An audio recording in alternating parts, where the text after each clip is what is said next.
Welcome to Con las Manos en la Masa on Fresh Tortilla Thursday, Episode 5, The Text That Changed Everything. People think affairs begin in hotel rooms or bars. Mine began in a pharmacy. 2 years after graduating college, I had pressed pause on my career to prepare for the CAT exam and apply to graduate school. Life had taken a turn I never expected. My mother had recently been diagnosed with high blood pressure and diabetes. And as the oldest child, I naturally stepped into the role of caregiver. My days became predictable. Morning study sessions, followed by doctor's appointments, prescription pickups, checking blood sugar, administering medication, repeating it all again the next day. One afternoon, while waiting for my mother's prescription to be filled, I recognized a familiar face behind the pharmacy counter. Susan, an old schoolmate. She was completing her internship there, along with another pharmacy technician, Sonia. We all exchanged smiles, caught up on where life had taken us, and after a few minutes, I wished both of them well and headed home to take care of my mother. That should have been the end of it. Instead, it was the beginning. Later that evening, my phone buzzed.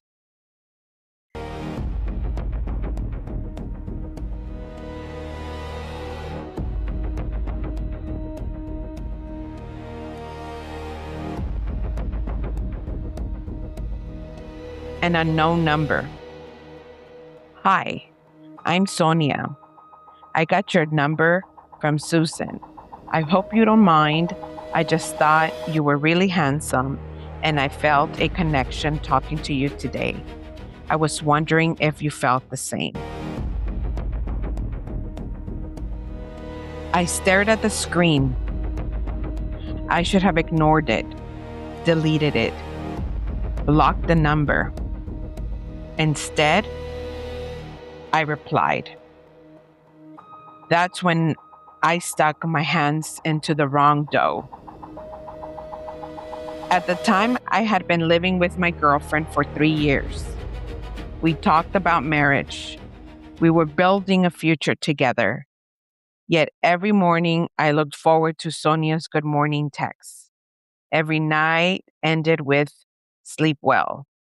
Soon, texting became hours-long phone conversations. It was easy. I was unemployed while studying. My girlfriend worked during the day. There was no one watching. For nearly 2 months, we talked without asking the obvious questions. Are you single? Are you seeing someone? Eventually, the conversation happened. She admitted she was married. She had a child. Her marriage was falling apart. Then came my confession. I love my girlfriend. I told her, I'm never leaving her. If we do this, it's not because I'm looking for something serious. I gave her every warning a man gives when he wants permission to betray someone without feeling guilty. She listened, then agreed. No expectations, no feelings, just fun. It sounded simple. It never is. No. For years, our arrangement worked exactly as planned. She never called unexpectedly, never demanded holidays, never questioned weekends. Weekends belonged to my girlfriend, weekdays belonged to my mistress. It became routine, comfortable, dangerously comfortable, until little things began to change. Whenever I left after spending time together, she'd look disappointed. Conversations lingered. Silences lasted longer. One afternoon, moments before we became intimate, she looked at me and asked quietly, Why do you always wear a condom? I'm on birth control. Those words hit me harder than they should have. It wasn't really a question, it was a test. In that instant, I knew. I knew she had fallen in love. And somewhere in the back of my mind, I feared she believed a pregnancy would permanently tie me to her. I started pulling away. Whenever I sensed the conversation getting emotional, I'd remind her of our agreement. No feelings. She she'd smile sarcastically. Yeah, I remember. Then one day she asked, would it be really bad if I did? She continued, we spend so much time together. We laugh, we understand each other. The only thing left is meeting each other's families. She paused and getting rid of the obstacle. The obstacle, my girlfriend. I should have ended it that day. Instead, my ego answered before my conscience could. The truth, I liked being wanted. I liked knowing another woman had fallen in love with me. It fed something selfish inside me, something I didn't even know existed until then. Then came New Year's Eve. My cousin hosted the annual family celebration. Food, music, laughter, too much alcohol. My girlfriend was by my side all night. I drank so much, I never even made it to the countdown. The next morning, I woke up in my cousin's guest room. My girlfriend sat silently at the edge of the bed.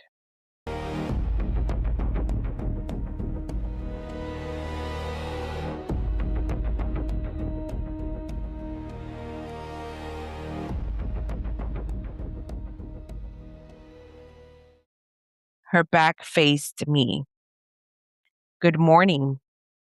Nothing. Babe, you okay? Silence. What happened? She slowly turned. What do you think? Then she threw my phone onto the bed. The screen was already open. A message. Long, painful message. Sonia had written about how much she loved me, how every night she prayed to God to bring us together, how the way I made love to her proved I didn't truly love my girlfriend. Every lie I'd carefully built collapsed into a few paragraphs. My heart pounded. In seconds, I saw only two choices: tell the truth or lie. I lied. It's probably some drunk woman texting the wrong number. I even handed my girlfriend the phone. Call her. I hope she wouldn't. I hope she wouldn't pick it up or looked at it. She grabbed the phone, then threw it back against my chest. I'm not going to lower myself to your level. Her voice barely shook. Take me home. The drive back was the longest silence I've ever experienced. For 2 days, we barely spoke. I couldn't sleep, couldn't study, couldn't think. I knew what I had to do. So I met Sonia. I explained everything. Her text had nearly destroyed my relationship. She looked at me calmly. If you need somewhere to stay, you can stay with me. I shook my head. No. What happened only made me realize how much I love her, I said to her. She stared at me for several seconds, then quietly said, I hope she doesn't call me. I frowned and said, "Why?" "Because I'll tell her everything," she said. In that moment, I realized I had hurt two people, one by lying and the other by pretending she would never matter. I left that meeting knowing someone was going to hear the truth. It had to come from me. That night, I confessed everything, every lie, every excuse, every year of betrayal. I begged, I cried, I pleaded for another chance. Somehow, she gave me one. For 6 months, we tried. We tried counseling ourselves, late night conversations, promises, apologies, hope. But trust is strange. You can forgive someone without ever feeling safe again. She questioned everything, every phone notification, every late arrival, every unexplained minute. I told her, "If you forgave me, then act like it." She would answer quietly, "I forgave you, but just haven't forgotten." Eventually, we accepted what either of us wanted to admit. Some things break beyond repair. Love survived, trust didn't. And without trust, love wasn't enough. We ended our relationship. Sonia and I never returned to what we once had. We spoke occasionally. The conversations became shorter, less frequent.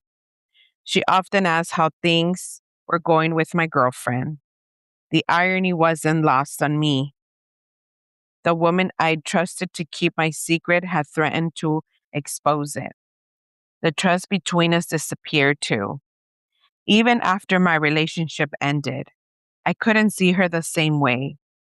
The calls faded, the texts became fewer. Eventually, there was nothing left to say. People often ask when my relationship truly ended. Was it the day my girlfriend read that text? The day I confessed? The day we broke up? No. It ended the moment I replied to a message I never should have answered. Looking back now, I don't remember the excitement. I remember the anxiety, the lies, the constant fear of getting caught, the people I hurt, the versions of myself I lost trying to be two different men. Some mistakes arrive with flashing warning signs. Others arrive with a simple notification from an unknown number.